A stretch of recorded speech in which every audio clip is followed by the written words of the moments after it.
Hello learners, this is Dr. Mehak, Assistant Professor in Economics, Sakshi Malik government college for girls Mokhra. आज हम SAARC के बारे में स्टडी करेंगे। सार्क यानी कि south Asian Association for Regional cooperation Bangladesh, Bhutan, Bharat, Maldives, Nepal, Pakistan तथा श्रीलंका के राज्य अध्यक्षों ने 8 दिसंबर 1985 को सार्क की स्थापना की। सार्क का मुख्य उद्देश्य दक्षिण एशियाई देशों के लोगों के जीवन स्तर में सुधार करना तथा लोगों के कल्याण के लिए कार्य करना है। इसके लिए आर्थिक विकास, सामाजिक प्रगति तथा सांस्कृतिक उन्नति से संबंधित कार्य करना है।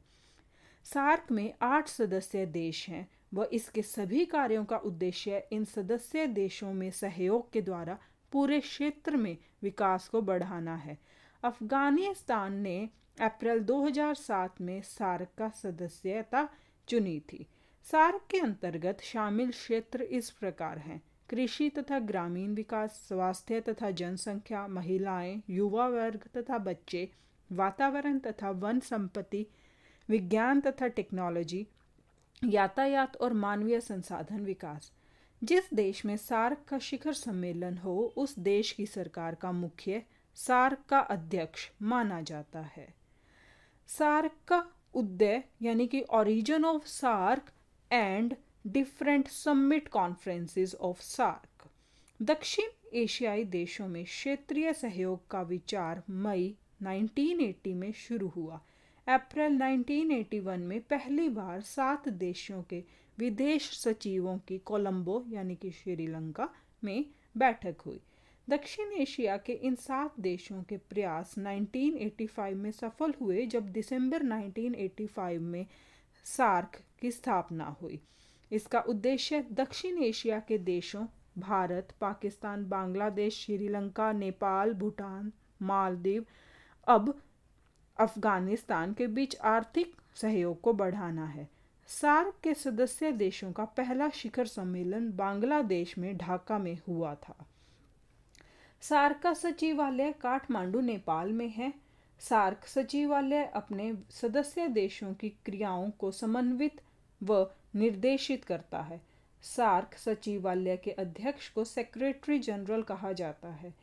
इसे सदस्य देशों में 3 वर्ष की अवधि के लिए अल्फाबेटिक ऑर्डर में लगाया जाता है। सार्क सचिवालय तथा सार्क के सदस्य देश 8 दिसंबर को सार्क दिवस मनाते हैं।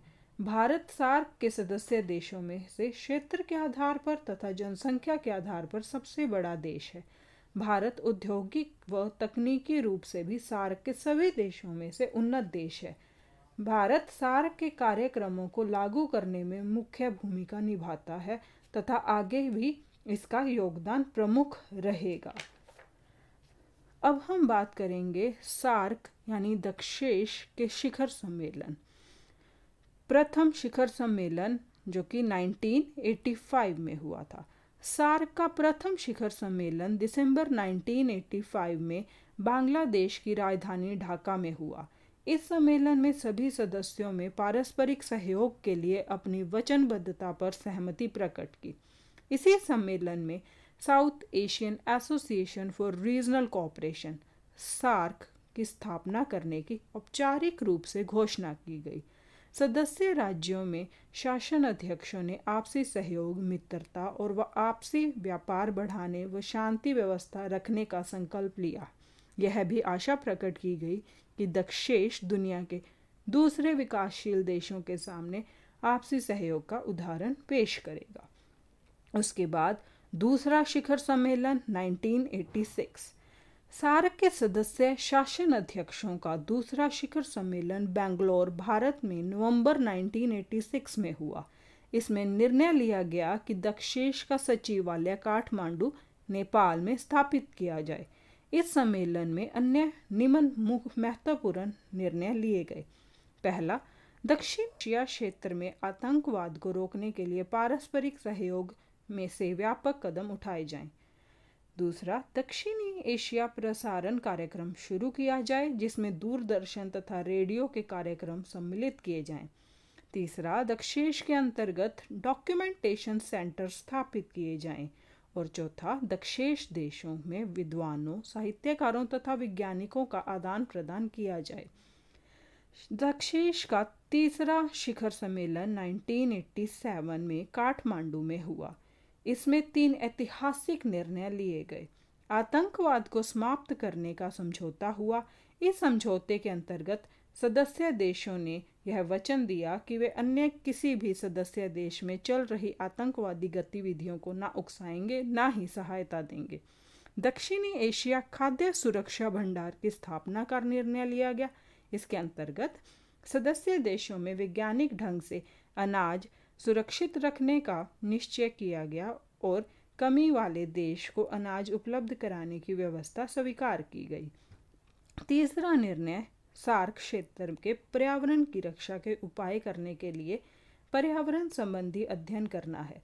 अध्ययन का उद्देश्य यह पता लगाना है कि पर्यावरण को पहुंच रही क्षति का इस क्षेत्र के विकास पर क्या दुष्प्रभाव पड़ रहा है या पड़ सकता है। सार्क का चौथा शिखर सम्मेलन 1988 इस्लामाबाद, पाकिस्तान में हुआ। इसमें आपसी सहयोग को बढ़ावा देने की बात कही गई तथा शिक्षा, आवास व खाद्यान्नों की पूर्ति के आपसी प्रयत्नों पर जोर दिया गया। इसकी सदस्यता क्षेत्र के दूसरे देशों के लिए खुला रखने की बात पर भी सहमति हुई। सदस्य देशों में के सांसदों, सर्वोच्च न्यायालयों के न्यायाधीशों को बिना सीमा व प्रतिबंध के एक दूसरे देश में आने जाने की सुविधा दिए जाने पर निर्णय लिया गया। सार्क का 5वां शिखर सम्मेलन 1990 में माली में नवंबर 1990 में दक्षेश देशों के राज्यों व सरकार अध्यक्षों का शिखर सम्मेलन हुआ। यह सम्मेलन 2 दृष्टियों से महत्वपूर्ण था। एक और विश्व में तनाव व युद्ध की आशंकाओं के बादलों से घिरे वातावरण और में चारों ओर भय, विनाश, भूखमरी तथा शास्त्रों के अधिकाधिक विनाशकारी स्वरूप था तथा दूसरी ओर भारत तथा पाकिस्तान के बीच बढ़ते तनाव के वातावरण में दोनों देशों में नई सरकारों का गठन हुआ था, जो तनाव बढ़ाने वाले कारकों को दूर करके संबंधी को घनिष्ठ बनाने के लिए प्रयत्नशील दिखाई दिए। माली शिखर सम्मेलन में यह विशेषता रही कि सदस्य देशों के प्रमुख राजनीतिज्ञों में न केवल सामूहिक रूप से दक्षिण एशिया की समस्याओं तथा विश्व की उन समस्याओं पर विचार किया जो इस क्षेत्र के लोगों को प्रभावित कर रही है, बल्कि इन्होंने पारस्परिक हित की समस्याओं पर आमने सामने बैठकर विचार किया, तनाव बढ़ाने वाली परिस्थितियों को नष्ट करने तथा पारस्परिक हित व सहयोग के लिए परिस्थितियों के निर्माण के लिए चिंतन किया। आर्थिक व सामाजिक क्षेत्र में और अधिक सहयोग के लिए और अधिक कदम बढ़ाने की आवश्यकता पर बल दिया गया, जिससे इस क्षेत्र को समृद्ध बनाया जा सके।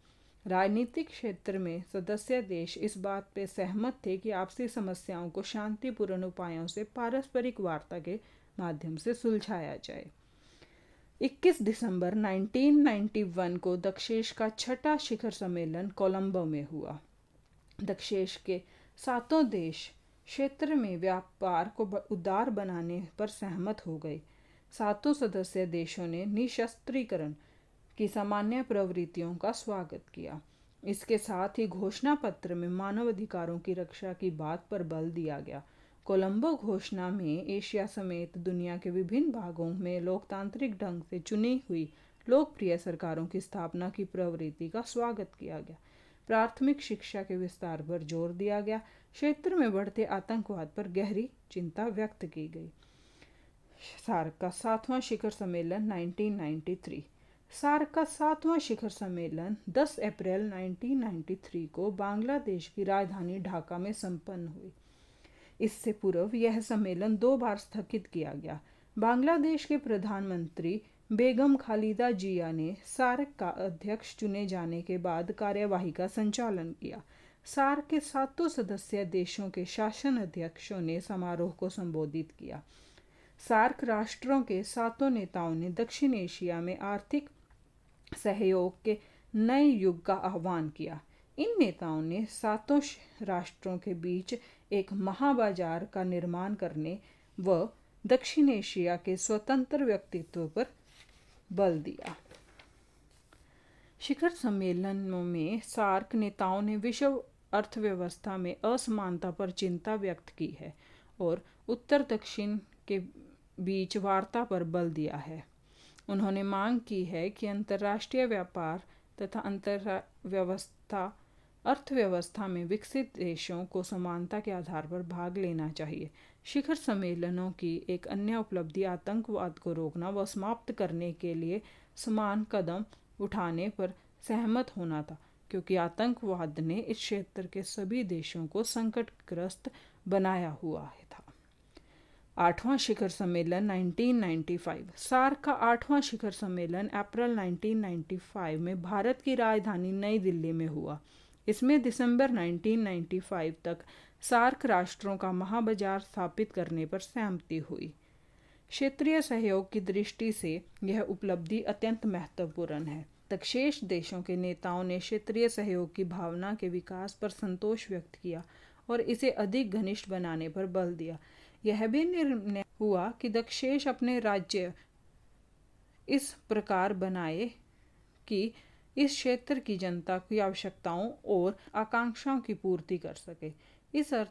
इस व्यवस्था से दक्षेश देशों की जनता इन कार्यक्रमों को पूरा करने में भागीदार बन सकेगी तथा इस क्षेत्र की शांति, मित्रता व सहयोग की स्थापना में अपना योगदान कर पाएगी। 9वां शिखर सम्मेलन 1997।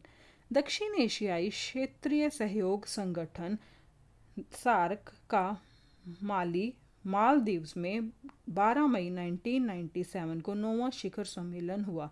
दक्षेश के नेताओं ने इस बात पर सहमति व्यक्त की कि क्षेत्र को वर्ष 2001 तक फ्री ट्रेड एरिया बनाने के लिए व्यापार संबंधी सभी अवरोधों और स्ट्रक्चरल बाधाओं को दूर किया जाए। दक्षेश के 7 सदस्य देशों के बीच सीधी विमान सेवा शुरू करने का निर्णय किया गया। भारत, पाकिस्तान, श्रीलंका, बांग्लादेश, भूटान, नेपाल और मालदीव के नागर विमान अधिकारी इस अमल में लाने के लिए विचार विमर्श करेंगे। आतंकवाद व नशीली दवाओं की तस्करी रोकने की प्रतिबद्धता जाहिर की और इसमें संबंधी दक्षेश समझौते को लागू करने के लिए आवश्यक कानून बनाने की आवश्यकता पर बल दिया और इसे प्रभावी ढंग से काम करने के लिए सूचनाओं के नियमित आदान प्रदान की आवश्यकता पर बल दिया।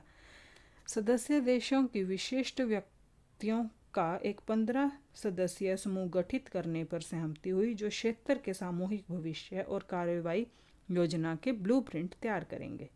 10वां शिखर सम्मेलन 1998। सार्क नेशंस सम्मेलन में विश्व के अंदर पूर्ण निशस्त्रीकरण का संकल्प फिर से दोहराया गया और दक्षिण एशियाई क्षेत्र में सन 2001 तक दक्षिण एशियाई मुक्त व्यापार क्षेत्र साफ्टा का सन 2002 तक दक्षिण एशिया से गरीबी उन्मूलन का निश्चय किया गया। 11वां शिखर सम्मेलन 2002। भारत और पाकिस्तान के बीच चल रहे गतिरोध की वजह से दक्षेश का 11वां शिखर सम्मेलन अपने निश्चित समय पर न होकर जनवरी 2002 में नेपाल की राजधानी काठमांडू में आयोजित किया जा सका। 11वें शिखर सम्मेलन में दक्षेश के राष्ट्राध्यक्षों ने जो निर्णय लिए वे इस प्रकार हैं। आतंकवाद को किसी भी रूप में जायज नहीं ठहराया जा सकता और कोई भी देश अपनी भूमि से आतंकवाद को किसी तरह का समर्थन, बढ़ावा या मदद नहीं देगा। सभी देश आतंकवाद को मिलने वाली वित्तीय सहायता बंद करेंगे।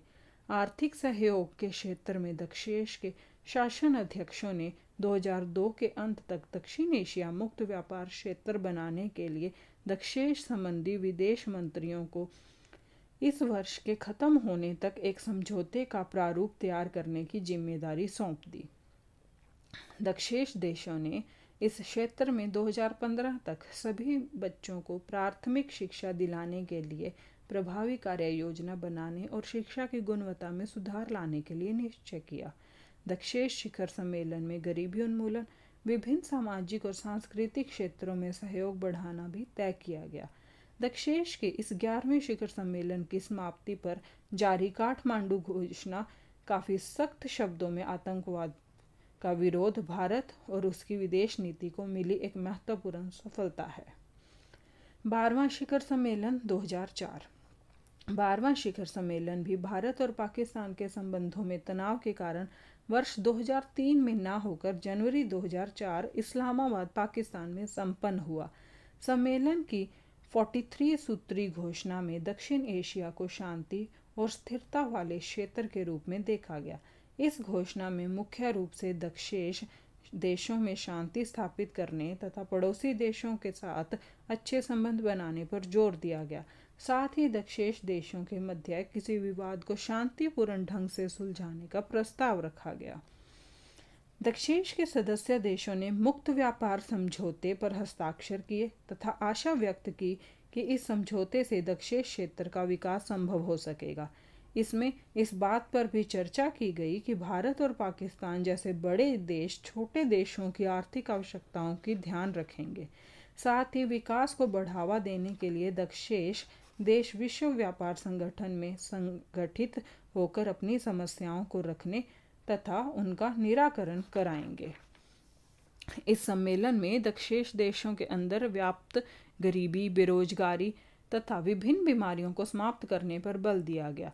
इन समस्याओं से निपटने के लिए एक मुद्रा कोष की स्थापना का भी प्रस्ताव किया गया। भारत ने इस कोष के लिए अनुदान देने की घोषणा की। दक्षेश देशों ने 2004 को दक्षेश जागरूकता वर्ष तथा 2005 को दक्षेश एशिया पर्यटन वर्ष के रूप में मनाने का निर्णय लिया। 13वां शिखर सम्मेलन 2005। दक्षेश का 13वां शिखर सम्मेलन ढाका, बांग्लादेश में नवंबर 2005 को संपन्न हुआ। इस सम्मेलन में सभी 7 सदस्य देशों के राष्ट्राध्यक्षों ने भाग लिया। उद्घाटन स्तर को संबोधित करते हुए भारतीय प्रधानमंत्री डॉक्टर मनमोहन सिंह ने आतंकवाद के विरुद्ध संघर्ष का जोरदार ढंग से आह्वान किया। साथ ही क्षेत्रीय आर्थिक सहयोग के विकास, गरीबी उन्मूलन व ऊर्जा सुरक्षा के लिए ठोस उपायों की आवश्यकता पर बल दिया।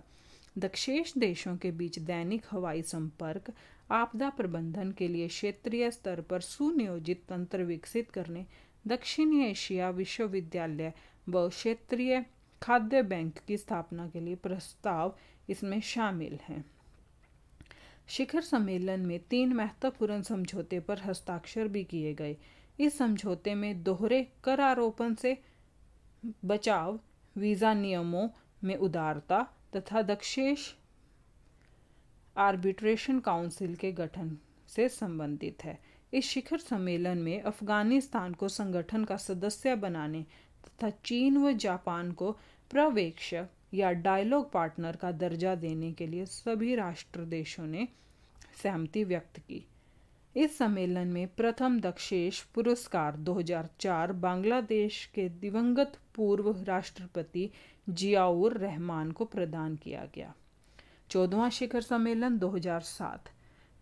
अप्रैल 2007 को नई दिल्ली, भारत में दक्षेश का 14वां शिखर सम्मेलन संपन्न हुआ। इस सम्मेलन में अफगानिस्तान को दक्षेश का 8वां सदस्य बना लिया गया। सम्मेलन में दक्षेश के सभी 8 सदस्यों के राष्ट्र प्रमुख उपस्थित थे। इस सम्मेलन में अमेरिका, जापान, चाइना, दक्षिण कोरिया और यूरोपियन यूनियन के प्रतिनिधि डायलॉग पार्टनर के रूप में शामिल हुए। दक्षेश के 14वें शिखर सम्मेलन में 8 पृष्ठों का घोषणा पत्र स्वीकार किया गया। इसमें गरीबी, आतंकवाद व संगठित अपराधों को क्षेत्रीय सुरक्षा और शांति के लिए खतरा मानते हुए संकल्प लिया गया कि दक्षेश को घोषणा पत्र के दायरे से निकालकर क्रियान्वयन के चरणों में लाया जाएगा। सम्मेलन में वर्ष 2008 को अच्छे शासन, गुड गवर्नेंस के वर्ष के रूप में मनाने का फैसला दक्षेश राष्ट्रों ने किया। 15वां शिखर सम्मेलन 2008। सार्क के 15वें शिखर सम्मेलन की बैठक अगस्त 2008 में कोलंबो, श्रीलंका में आयोजित की गई और कोलंबो घोषणा के अधिग्रहण और खाद्य सुरक्षा पर फैसले के साथ समाप्त हुई। हमारे लोगों के विकास के लिए भागीदारी शीर्षक के तहत घोषणा में प्रदेशों और सरकार के प्रमुखों ने जलवायु परिवर्तन का सामना करने, विशेष तौर पर क्षमता निर्माण, साफ सुथरे विकास मैकेनिज्म, परियोजनाओं और जागरूकता को बढ़ाने में क्षेत्रीय सहयोग में वृद्धि की आवश्यकता को दोहराया। ऑस्ट्रेलिया को 15वें शिखर सम्मेलन में पर्यवेक्षक के रूप में आमंत्रित किया गया था। खाद्य सुरक्षा कोलंबो घोषणा में देश और सरकार ने प्रमुखों ने देश में खाद्य सुरक्षा के अपने संकल्प को निश्चयपूर्वक कहा। उन्होंने खाद्य उपलब्धता और पोषण सुरक्षा को सुनिश्चित करने के लिए अंतर्राष्ट्रीय समुदाय के साथ अधिक सहयोग को धीरे धीरे बढ़ाने की स्वीकृति भी दी। 16वां शिखर सम्मेलन 2010। 16वां शिखर सम्मेलन थिम्पू, भूटान में अप्रैल 2010 में आयोजित किया गया। भूटान ने सार्क सम्मेलन की पहली बार मेजबानी की।